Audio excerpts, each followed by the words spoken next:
Hello and welcome into another episode of Locked on Wolves. Today on the show, we are talking a couple of trade notes. The Ben Simmons talk is beginning to crop back up again. We're going to talk, kind of unpack the latest on that front, as well as a couple other players the Timberwolves are rumored to be interested in.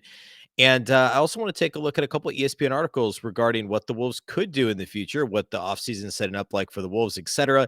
And also kind of pick apart one of the trade ideas that ESPN threw out there. And then we'll close by previewing Wolves-Grizzlies, which is coming up tonight, Thursday night. It's all coming on the show today. Welcome in. You are Locked on Wolves.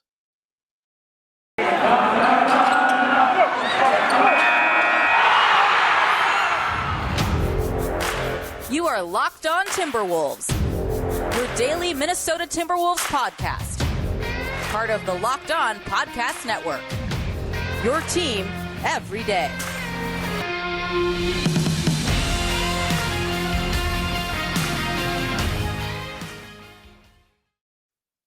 Hello and welcome to the Locked On Wolves podcast, part of the Locked On Podcast Network, your team every day. My name is Ben Beecken. I'm the host of Locked On Wolves. I'm also the editor of Dunking with Wolves, the Timberwolves site on the Fansided Network. Happy Thursday, everybody. Happy game day. The Timberwolves take on the Memphis Grizzlies tonight, the streaking Memphis Grizzlies, winners of 10 straight. We'll preview that game a little bit later on the show, but plenty to get to first. And I guess, first of all, off the top, thank you for making Locked On Wolves your first listen each and every day. Locked On Wolves is free and available everywhere, including YouTube, as well as all of your favorite audio platforms, Apple, Google, Spotify, Odyssey, wherever you like to listen. You can also follow the show on Twitter at Locked On T-Wolves and at Beecken. That's with two B's, two E's, C-K-E-N. All right. As mentioned, I do want to get to Wolves-Grizzlies. Timberwolves haven't seen the Grizzlies now in really a couple of months, so I want to look at what they've been up to, which if you paid attention to the NBA at all, or just the sports world in general, you know that Ja Morant and the Memphis Grizzlies are red hot winners of 10 straight. But what's gone on since the last time the Wolves saw them? Remember, the Wolves beat them by like 37 the last time they saw them, led by as many as 45. What's happened between then and now? What does this Grizzlies team look like, and how do they match up with the Timberwolves? We'll get to that a little bit later. I want to start with some trade conversations. So we did this a little earlier this week based on Shams Charania of The Athletic had some reporting related to the Ben Simmons trade market. There's a little bit more out there now. Not too much groundbreaking. I don't want to turn this into something that it's not. So, but I want to cover that. Also, a little bit of Myles Turner stuff, and then get into some ESPN articles that suggested some potential or a potential Timberwolves move that I think is absurd.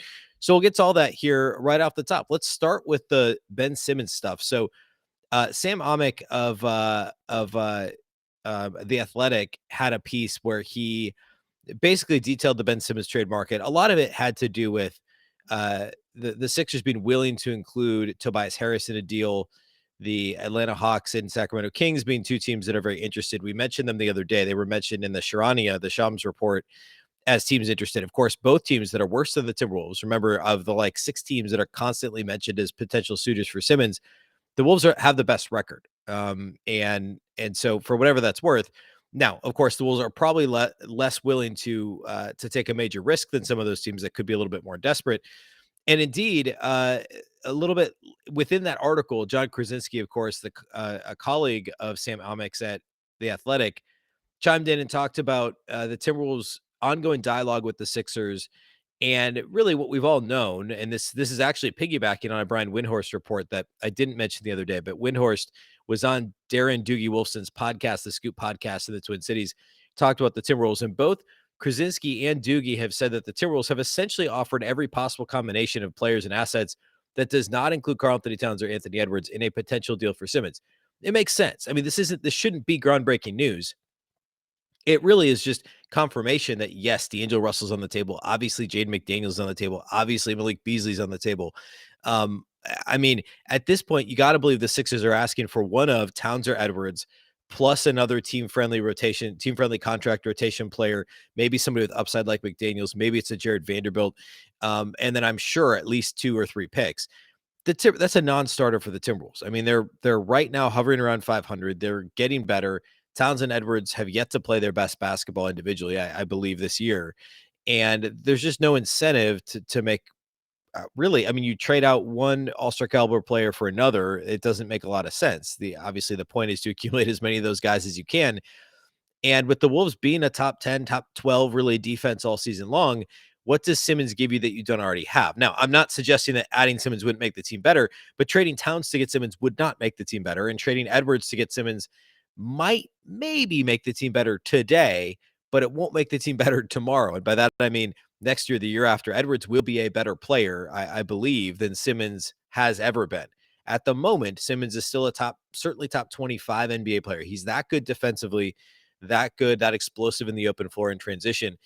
Edwards is not a top 25 player yet. However, he could be by as soon as next year if he keeps playing like he has really since he came back from the health and safety protocols list and for much of the second part of last season. So it's a non-starter to include Towns or Edwards. It just does not make sense. And it seems like, at least at this point, the Sixers have been able to say, nope, we're not interested, not interested, not interested.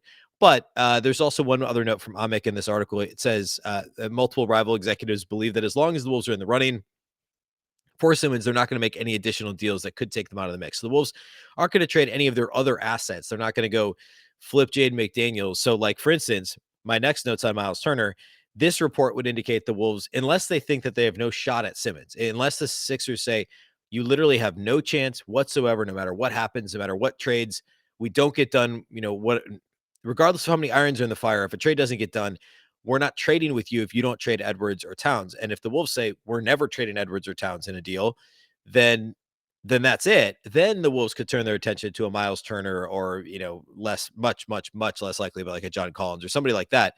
Again, not likely. Domantas Sabonis, players like that could fit the Wolves roster that wouldn't take a Towns or an Edwards to acquire.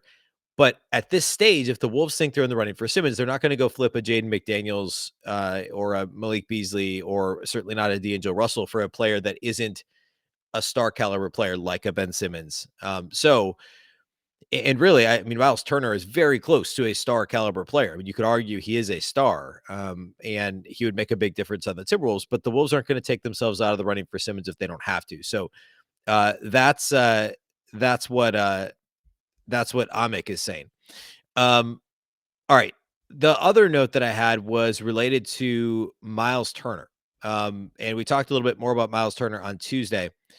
The deal with Myles Turner is there hadn't been a concrete rumor that the Wolves were interested in a while. I believe there was one late in the offseason, maybe August, September-ish. But now we've got another one, and that's courtesy of Darren Wolfson, Doogie, on his podcast, again, the Scoop podcast. He talks about in the most recent episode that the Timberwolves have talked to the Pacers about Myles Turner. There's not much else there.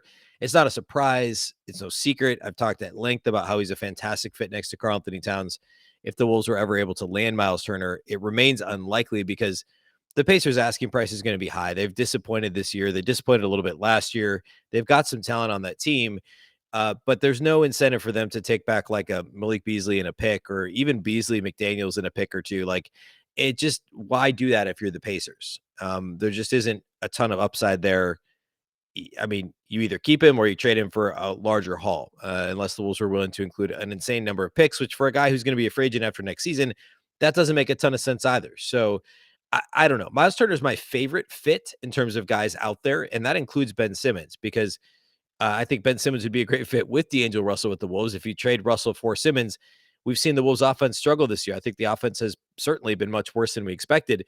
You swap out Russell for Simmons, now you've got bigger offensive issues, and I don't know that you solve as much defensively as you thought you were going to in the first place, because the Wolves have actually been much better defensively than offensively. Myles Turner remains a fantastic fit with the Timberwolves. It's maybe a little bit less tantalizing because of how well Jared Vanderbilt has played, but make no mistake, Myles Turner would still be a fantastic fit with the Wolves and would allow the Wolves to go essentially a Towns, Myles Turner, Jared Vanderbilt rotation with Naz Reid as your fourth big. That's a pretty good front court. So I think whatever you got to do to get Myles Turner, you got to at least consider it, short of trading one of your main guys. So not a lot there, but important that the Timberwolves have indeed talked to the Pacers, reportedly, according to Darren Wolfson. Okay, I want to talk about these other ESPN articles. There is actually one potential. This isn't a rumored trade. This is a suggested trade by ESPN's Bobby Marks, their front office insider, and I really hate it. I think it's a terrible trade idea. So I want to kind of pick that apart a little bit here in just a minute. First, though, before we do that, let's talk about our friends over at Prize Picks.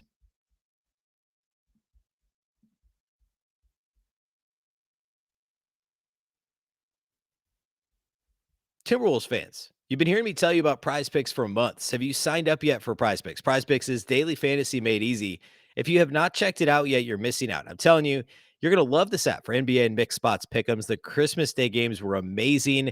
Being able to watch basketball, football at the same time. And we're going to get a little bit of that this weekend. NFL playoffs start Saturday, or actually, I think Friday, or no, Saturday. Saturday, Sunday, Monday night. You can do basketball and football at the same time. And I'll tell you how you do that here in just a second. PrizePicks has the best NBA DFS prop game on the market. PrizePicks offers more NBA props than any other DFS prop operator and offers all the superstar players as well as bench players that only record a handful of minutes each game. PrizePicks offers any prop you can think of, from points to assists, rebounds, three-pointers made, etc. All of the users that deposit and use the promo code NBA will receive a 100% instant deposit match of up to $100. Again, that's promo code NBA. All you do is pick 2 to 5 players and over/under on their projections. You can win up to 10 times on any entry. It's just you versus the projected numbers. The mixed sport entries I mentioned a minute ago. So, like for instance, this weekend on Sunday when the Timberwolves play and there's NFL playoff games, you could pick Karl-Anthony Towns over on points, and you could take, I don't know what the Sunday night game is, but call it the Buccaneers. Maybe it's Tom Brady over 2.5 touchdowns or whatever that might be. You can mix sports, pick a player from each sport. It's a lot of fun when you're watching sports all day long. Just simply use the award-winning app on both the App Store or Google Play. Entries can be made in 60 seconds or less. It really is that easy. PrizePicks is safe and offers fast withdrawals. Go to prizepicks.com today. Use promo code NBA or go to your App Store and download the app. PrizePicks is daily fantasy made easy. If you're not playing PrizePicks, you honestly do not know what you're missing.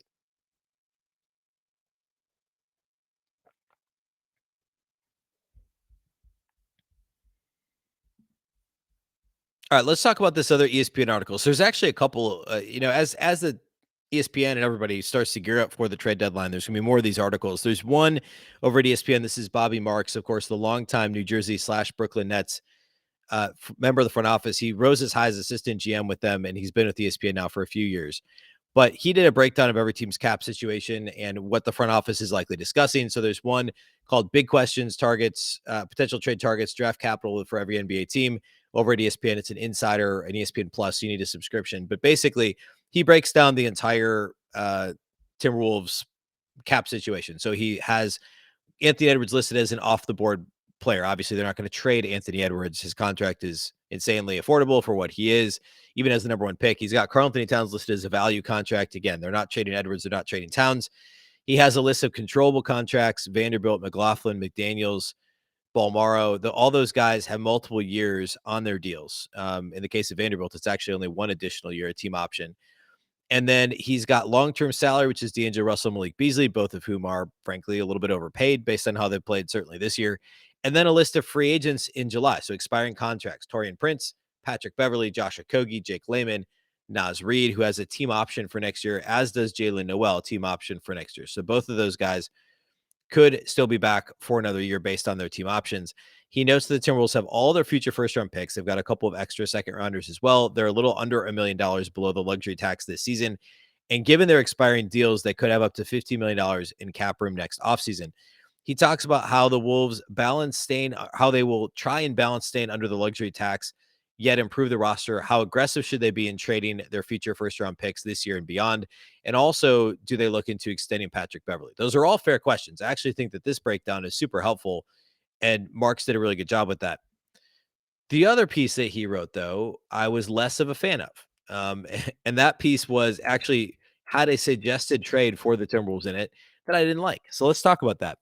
Um, it's broken down like a what to watch. Again, this is an ESPN Insider article. It's what to watch, potential deals for all 30 teams. So to be fair, I mean, coming up with a trade for all 30 teams isn't easy. However, it means he had 29 other teams to pick from. There's a lot of options here, and yet what he came up with isn't great. So he talks about the Wolves being in the in-between stage. He says the current roster has the ceiling of a play-in team with a play-in team, but nothing more. And I guess here's where I started to struggle before I even got to the trade part. To say that the current Timberwolves roster has the ceiling of a play-in team, but nothing more, is astonishingly absurd. They're like, what, a game and a half out of not even being in the play-in? I mean, they're max 2 games behind the Mavericks for like the 5 spot. The idea that it's just insane. the ceiling, unless he doesn't understand what ceiling means, the ceiling of the Timberwolves is not a play-in team. The ceiling of the Timberwolves is probably what, the 5 seed this year? But I mean, Towns and Edwards aren't going to get worse. I mean, D'Angelo Russell and Malik Beasley really can't get worse, at least in terms of their shooting numbers. So, barring injury, a healthy Timberwolves roster, there's a ceiling that's much higher than 6 or 7 in the West. Part of that's because the Western Conference is much worse overall, top to bottom, than I think anybody expected. I mean, the fact that we're looking at, Memphis is almost a surefire 3-4 seed at this point. I mean, the West just isn't what we thought it would be. And I understand that that's part of it. But like, that's what we're talking about, right? Where the Timberwolves play in the Western Conference. That's what matters. So that statement in and of itself is absolutely insane. He talks about the tricky cap situation. He talks about controllable team-friendly contracts like Vanderbilt and McDaniels. He talks about Gupta being new to the team. And then he says, trade we would like to see. I don't understand this. He has the Timberwolves. This is, again, not a rumor, but a trade that Bobby Marks thinks the Timberwolves could make. Terrence Ross from the Orlando Magic for Taurean Prince, and not 1, not 2, not 3 second round, not 1, not 2, but 3 second round picks. So 3 second round picks plus Taurean Prince for Terrence Ross from the Magic. This doesn't make sense I can think of at least 3 reasons. Well, number one, let's start here. Terrence Ross isn't better than Taurean Prince, at least not now. He's what, 3 years older than Taurean Prince. He has had a worse shooting year. He's slightly worse overall for his career from outside the arc. There's been seasons he's certainly been better than Taurean Prince, but Ross has gotten worse and shot the ball worse progressively each of the last 4 seasons. Taurean Prince is not having a good year, so I understand that. But Terrence Ross isn't obviously better, at least not in this stage in his career. The second thing is, roster balance-wise, Terrence Ross is essentially a 2 that can also play the 3. Taurean Prince is a 3 that can play the 4 and a little bit of 2. The flexibility of Taurean Prince, especially defensively, he can guard 3s and 4s and switch on to 2s well enough in a pinch, whereas Ross is going to guard 2s and 3s and can't really help you at the 4. And the Timberwolves have some 2s. I mean, they start Patrick Beverley at the 2, for crying out loud, and still have, obviously, Anthony Edwards. They have Jalen Noel. Josh Okogie is a wing that they're going to want to keep in the rotation. I mean, you talk future, Bolmaro is still on the roster. D'Angelo Russell, if you're going to play him with Patrick Beverley, if you're going to play him even with Jordan McLaughlin, like, all those are combinations that work. So I think taking a wing who's a 3 that can play the 4 and bringing in a 2 that can play the 3 does not help. Bringing in a smaller player who's probably at this stage a worse defender than Taurean Prince, a smaller defender at least, makes no sense. Oh, and by the way, he's also got 1 additional year on his contract, and apparently Marks thinks that's a good thing. But do you really want to pay $11.5 million for Terrence Ross next year? For what is he going to be, 32?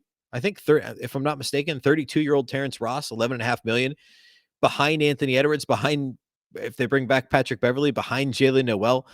I'm sorry, he'll be 31 next year. So do you really want to pay $11.5 million for 31-year-old Terrence Ross to sit behind Anthony Edwards and whatever other 2 guards you have on the team? You don't want to do that. Oh, and by the way, you also need to give up 3 second-round picks to do that. So let's give you the better player who fits our roster better and 3 second-round picks for the worse, more expensive, older player who doesn't fit the roster as well. It makes no sense. I mean, maybe Terrence Ross 4 years ago, that would be a fine trade. I mean, I also understand Taurean Prince, again, not having a great year. He shot a career high 40% last year, but I'd rather have the guy who over the last 3-4 years has averaged 37% from 3 than the guy who's averaged 33% from 3. I'd rather have the bigger player who, with positional flexibility, that can play the 4 in a small ball lineup than yet another 2/3, a wing player who can't actually shoot the ball that well from the perimeter, a guy who relied really entirely on athleticism earlier in his career that is now 30, and it will be 31 next year when I'm paying him $11.5 million. I just don't get it. I don't understand the thought process there. I don't know why the Wolves would bother with that. So we'll just leave it at that. Real quickly, this is interesting, so I want to hit it real quickly. There's another ESPN article, shifting gears, I guess. No easy segue here. ESPN also has an insider article about playoff contender teams. This is by Kirk Goldsberry, of course, fantastic analytically minded guy. Everything he does is analytics based for ESPN. He has tiers of contenders and playoff teams. So tier 1 is the 6 true contenders. It's the teams that you would expect. It's your Brooklyn, Milwaukee, Chicago, Phoenix, Memphis now in that list. He's got dangerous loomers, which is the Lakers, the Heat, solid playoff teams, which I still can't believe we're here, but the Cleveland Cavaliers, Utah Jazz. And then he's got it tier 3, fighting to avoid the play-in. This includes the Clippers, the Nuggets, the Mavericks, the 76ers, the Raptors, and your Minnesota Timberwolves in tier 3. The thing that's interesting to me is that, and this is including their loss, they're currently 9th in the West, 2021, so it includes the loss on Tuesday. He's got them at a 3% chance to win the title, not make the playoffs. Obviously, 3% to make the playoffs would be very low at this point. 3% to win the title, according to their basketball power index. Basketball power index, or the BPI, is what you see if you go to like the team matchup or preview before the game. And it's got the little, they do this actually for all they have a FPI for football and all that stuff. And it factors in a bunch of different things. And it gives you the little pie chart essentially with the percentage chance to win the game. So that is giving the Timberwolves a 3% chance to win the title. I mean, other teams in their tier that have a smaller chance, the Raptors are 1.6% chance. The Mavs, I guess, are a little higher. The Nuggets are only a 3.6% chance to win the title. The Clippers are only 1.6% chance. But both the Nuggets and Clippers, according to the odds pulled from a different sports book, not our friends at betonline.ag. So, but from a different sports book at ESPN, plus 2,500 to win the title. The Timberwolves are plus 20,000. So, I mean, I'm not saying that the Timberwolves are going to win the title, but I'm saying that plus 20,000 for a team that apparently has a 3% chance to win the title, that's not the worst idea. Just saying. But fascinating to me that they have better title odds, according to ESPN's BPI, than the likes of the Raptors, the Clippers, almost the same as the Nuggets, by the way. The Nuggets are 3.6% chance. The Timberwolves are 3.0% chance. Fascinating stuff over at ESPN. So go check that out. All right, let's close the show today by talking Timberwolves Grizzlies in this matchup that we haven't seen here in a little while. Before we do that, though, let's talk about our friends at betonline.ag. BetOnline would like to wish you a happy new betting year as we continue our march to the playoffs of the NFL, which starts this weekend and beyond. BetOnline remains the number one spot for all the best sports wagering action for 2022. It's a new year, and that means a new updated desktop and mobile website. To sign up today, receive your 50% welcome bonus on your first deposit. Just use our special promo code Locked On to get started with that 50% welcome bonus on your first deposit. From football to basketball, hockey to boxing and UFC, right on down to your favorite Vegas casino games. Don't wait to take advantage of all the amazing offers available for 2022. BetOnline is the fastest and easiest way to wager on all your favorite sports. BetOnline, where the game starts.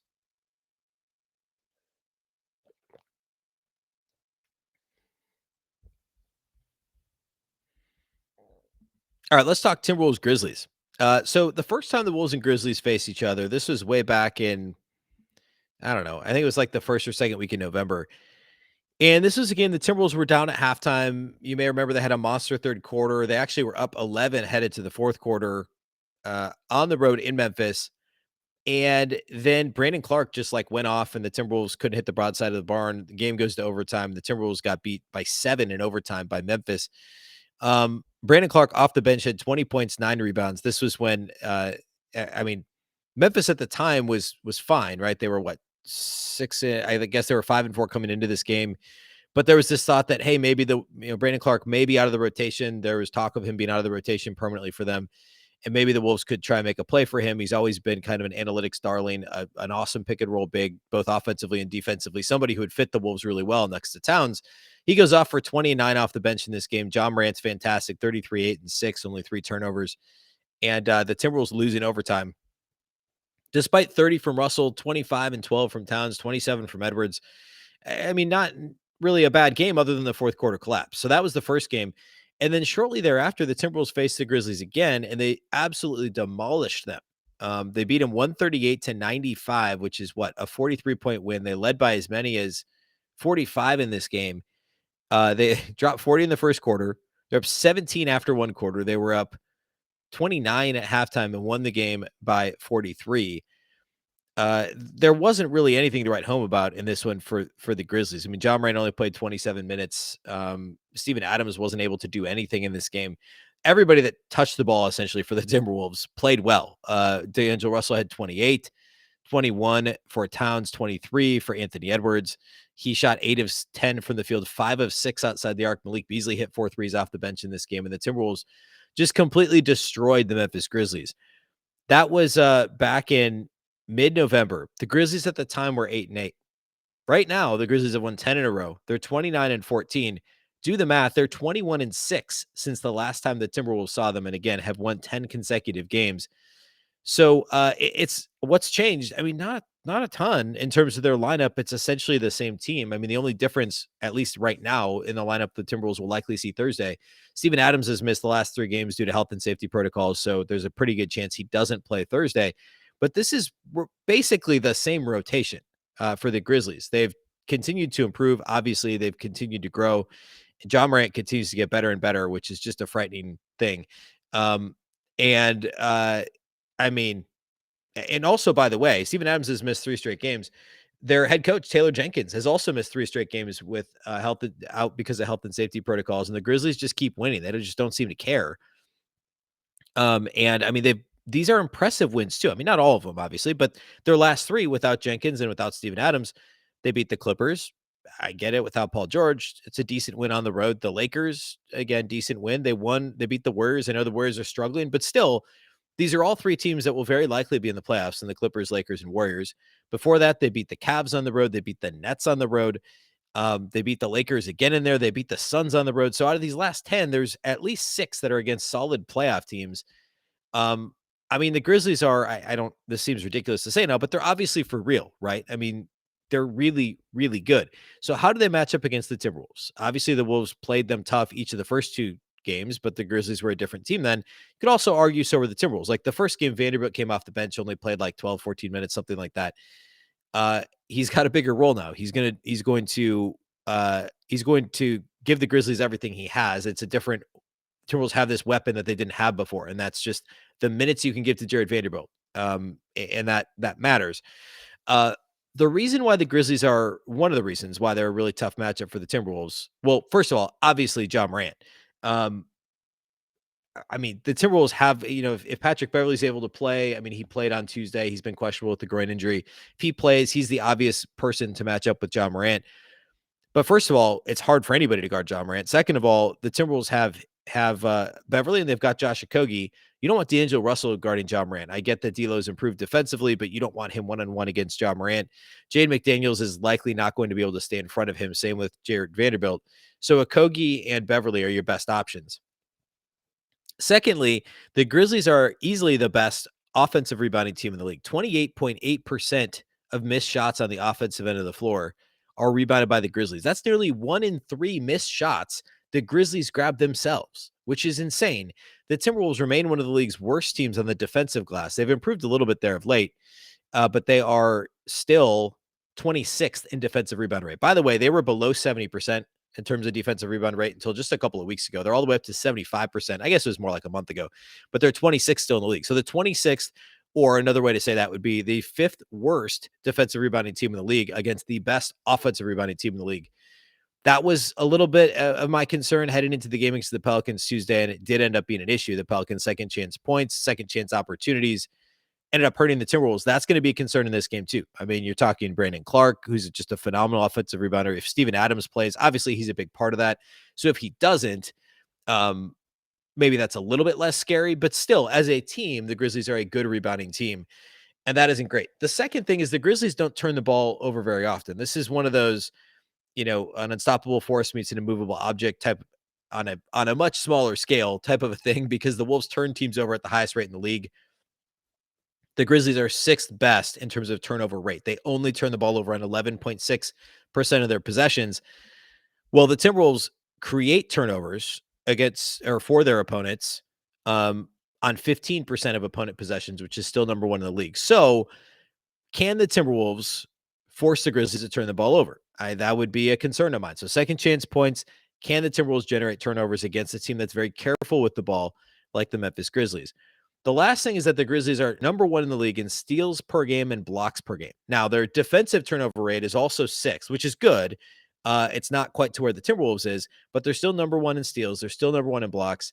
And I mean, that's a little bit scary for a Timberwolves team that's been somewhat careless with the ball. They got away with it against the Thunder, certainly in the first Oklahoma City game, a little bit in the Houston game. They were pretty sloppy, even though the turnover numbers weren't insane. On Tuesday against the Pelicans, they were sloppy. They were loose with the ball. D'Lo, especially early in the game. Anthony Edwards has had some of those issues, especially of late. And the Grizzlies will turn you over. I mean, they're going to get a steal. They're going to wall up at the rim and get blocks. They do foul a little bit like the Timberwolves do. They're a little bit towards the bottom of the league in terms of defensive free throw rate. They're also not a great shooting team. I mean, they're 27th in 3-point attempt rate and 17th in 3-point shooting percentage. Overall, offensively, they don't get to the line a ton.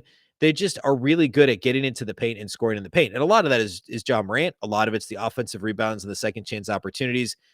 It's really just a team that beats you up in the paint, and that can be a concern. If they get Karl-Anthony Towns into foul trouble, again, if Steven Adams doesn't play, that's a huge help for Minnesota. But that's another area where the Timberwolves have had some problems this year, and that's something to keep an eye on. So not going to be easy against the Grizzlies on Thursday. At the same time, it's a team the Wolves have played tough twice, and especially if Steven Adams doesn't play, the Timberwolves should have a chance to upset the Grizzlies on Thursday in Memphis. So we'll have the post-game pod immediately following, of course, and that will post late Thursday. It'll be Friday's show. So be sure to tune in after the game for the post-game podcast. Thank you to those of you that do make Locked On Wolves your first listen each and every day.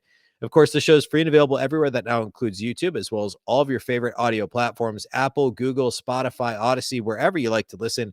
You can also follow on Twitter at the show account at Locked On T-Wolves and at my account at Beecken with 2 B's, 2 E's, CKEN. That's all we have for you today. Thanks again for listening to Locked On Wolves, part of the Locked On Podcast Network. Remember, the Locked On Network is your local experts on all the biggest stories. As you make Locked On Wolves your first listen, and we certainly hope that you do, please consider making Locked On Bets your second listen each and every day. Locked On Bets is your daily one-stop shop for all your gambling needs. Locked On Bets is hosted by your boy Q with expert analysis and insight from Lee Sterling. It's free and available on all platforms. Once again, I'm Ben Beecken. This is the Locked On Wolves podcast, and we'll catch you next time.